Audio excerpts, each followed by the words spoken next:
فیضان نبی سے فیضیاب ہو کر حضور غوث پاک جب منبر خطابت پر جلوہ فرما ہوتے ہیں تو آپ کا کوئی خطاب ایسا نہیں ہوتا تھا کہ خطاب کے بعد بڑی تعداد میں بدعمل اور بد کردار لوگ توبہ نہیں کرتے تھے۔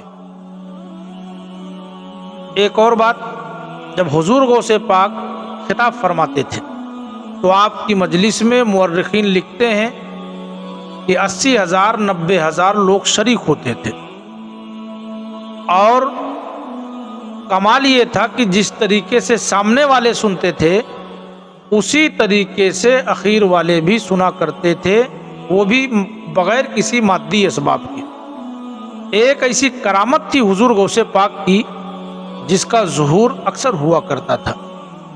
جب حضور غوث پاک خطاب فرماتے تو پورے مجمع پر سناٹا طاری ہو جاتا، کوئی مرغ بسمل کی طرح تڑپ رہا ہوتا، کسی پر وجدانی کیفیت طاری ہوتی، بسا اوقات اللہ کی خشیت کا ایسا غلبہ ہوتا کہ کئی جنازے اٹھتے تھے۔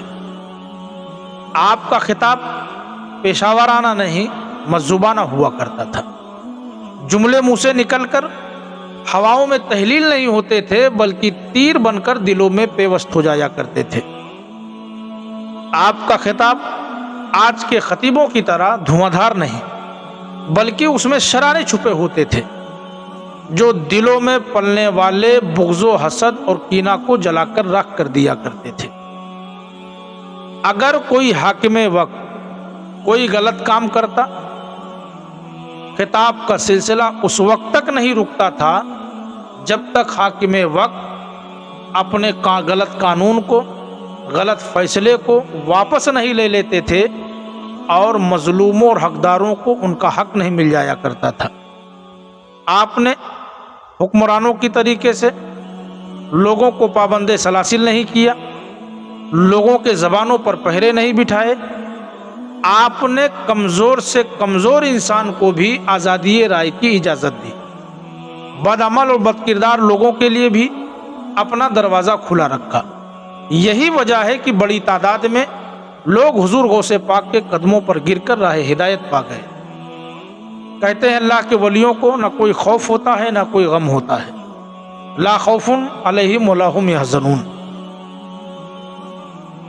آپ کی زندگی کے ہر پہلو سے صاف نظر آتا ہے۔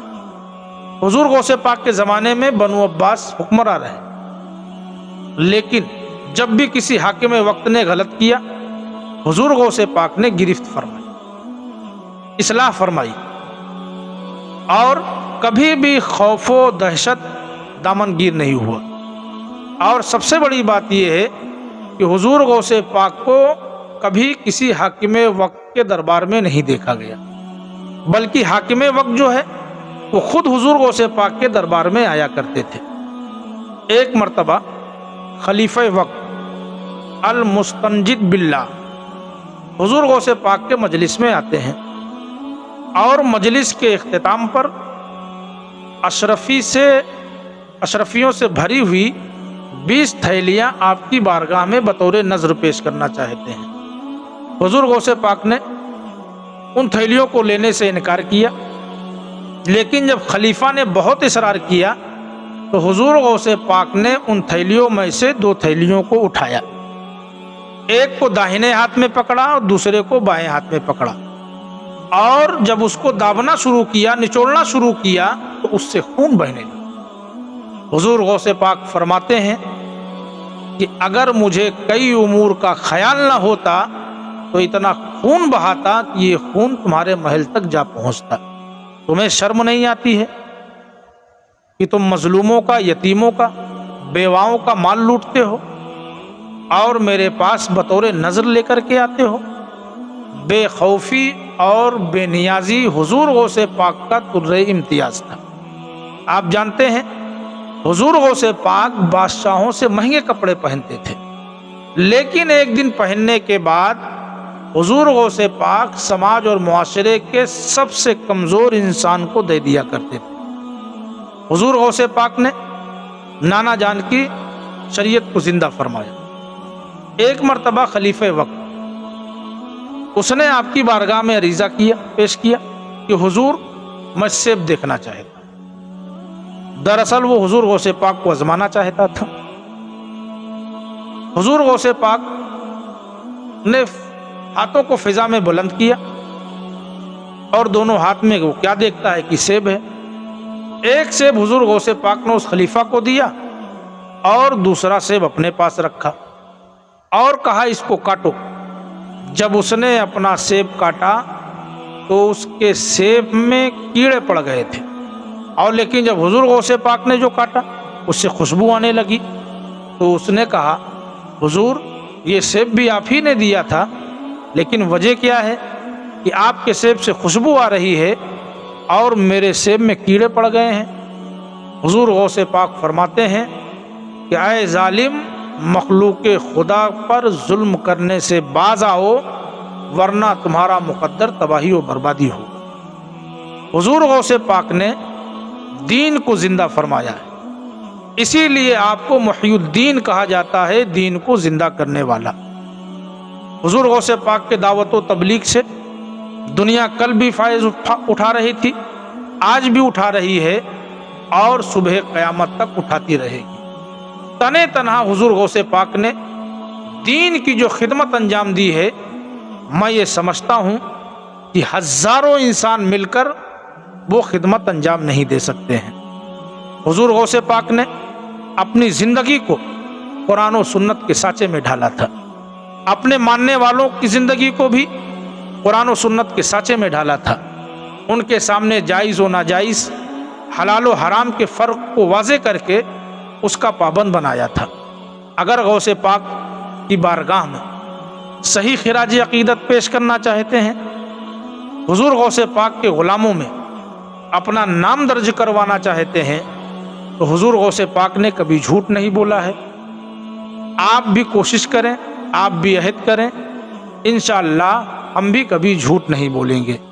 حضور غوث پاک نے کبھی اپنی بھائی کی غیبت نہیں کی ہے، ہم بھی انشاءاللہ اپنے بھائیوں کی غیبت نہیں کریں گے۔ حضور غوث پاک نے کبھی سودی کاروبار نہیں کیا، کبھی رشوت کا لین دین نہیں کیا، انشاءاللہ ہم بھی ایسا نہیں کریں گے۔ حضور غوث پاک نے کبھی نماز قضا نہیں کی۔ حضور غوث پاک کی عبادت و ریاضت کا تو یہ عالم تھا کہ 40 سال تک عشاء کے وضو سے فجر کی نماز ادا فرمایا۔ آپ بھی کوشش کریں کہ نمازوں کی پابندی کریں۔ آپ جانتے ہیں شیخ سعدی رحمۃ اللہ علیہ ایک واقعہ نقل فرماتے ہیں کہ ایک شخص کو میں نے دیکھا صحن کعبہ میں کہ ایک شخص دیوار کعبہ کو پکڑ کر رو رہا ہے، گریہ وہ جاری کر رہا ہے اور اپنے مالک و مولا کی بارگاہ میں عریضہ پیش کر رہا ہے کہ اے میرے مالک و مولا، اگر میرے اعمال تیری بارگاہ میں قابل قبول نہ ہوں تو مجھے قیامت کے دن اندھا اٹھانا۔ آپ جانتے ہیں کہ وہ کون تھا؟ وہ پیران پیر تھے، روشن ضمیر تھے، محبوب سبحانی تھے، شہباز لامکانی تھے۔ آپ اندازہ لگائیں کہ ولیوں کے سردار، امام الاولیاء، تقویٰ و طہارت کی اس منزل پر ہونے کے باوجود اللہ کی اتنی خشیت، اللہ کا اتنا ڈر، اور ہمارا اور آپ کا حال کیا ہے؟ نہ ہی ہمارے کردار و عمل سے اسلام جھلک رہا ہے، اور نہ ہی ہمارے قول و فعل سے اسلام جھلک رہا ہے، اور نہ ہی زندگی کسی شعبے سے اسلام جھلک رہا ہے۔ اس کے برعکس وہ کون سی ایسی برائیاں ہیں جس کو ہم نے اپنا نہ رکھی ہو؟ وہ کون سا ایسا غلط رسم و رواج ہے جو ہمارے سماج میں نہ پایا جاتا ہو؟